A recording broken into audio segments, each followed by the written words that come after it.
You know how crazy we are, eh? We're so crazy that this guy, an Asian American TV personality named Robert Lee, sports announcer on ESPN, has been banned from covering the University of Virginia's football game next month because his name is Robert Lee. As you may know, Robert E. Lee, 150 years ago, was a general who commanded part of the Confederate Army. I am absolutely sure they are not the same person since I checked.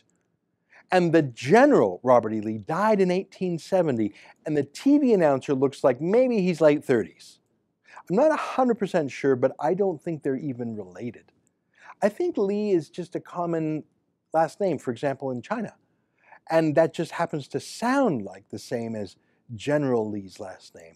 And looking at the ESPN guy, I don't think he's a white supremacist, just a hunch. But ESPN literally banned him from announcing the game. Why? Because someone might think he was the ghost of General Lee or something? I just don't get it. Isn't that racism or something? I don't know. It's nuts. But don't think it's just in the US. Look at this. It's a beautiful story of Canadian multiculturalism.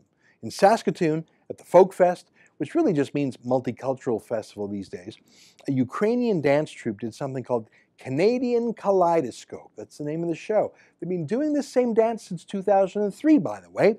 They've toured internationally with Canadian Kaleidoscope. As the name suggests, it is a Canadian homage to different traditions, including a hat tip to Aboriginal people. So much Canada in there. No. Look at this headline.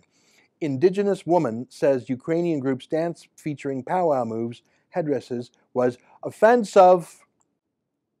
By the way, there are more than 1 million Aboriginal people in Canada. Just because one person who says they're Aboriginal says something doesn't mean it's news, and it doesn't mean it's true.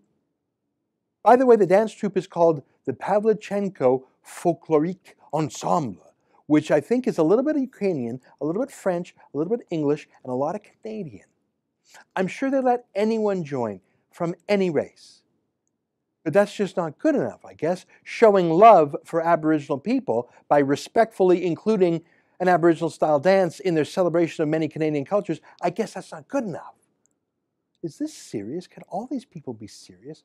They are deadly serious. And if you doubt me, just try tweeting your contrary opinion or Facebooking it in a way that someone can identify your place of business, your boss. Don't do that, actually. That's a bad dare. Don't do it. Your boss will soon be targeted and contacted and persuaded to fire you, lest he too be called a racist. And if you don't believe me, well, ask Robert Lee, the Asian American, I mean. For the Rebel.media, I'm Ezra Levant. Yeah, we talk about political correctness a lot here. We're one of the last places where you can. If you want more of these videos, subscribe or like by clicking below.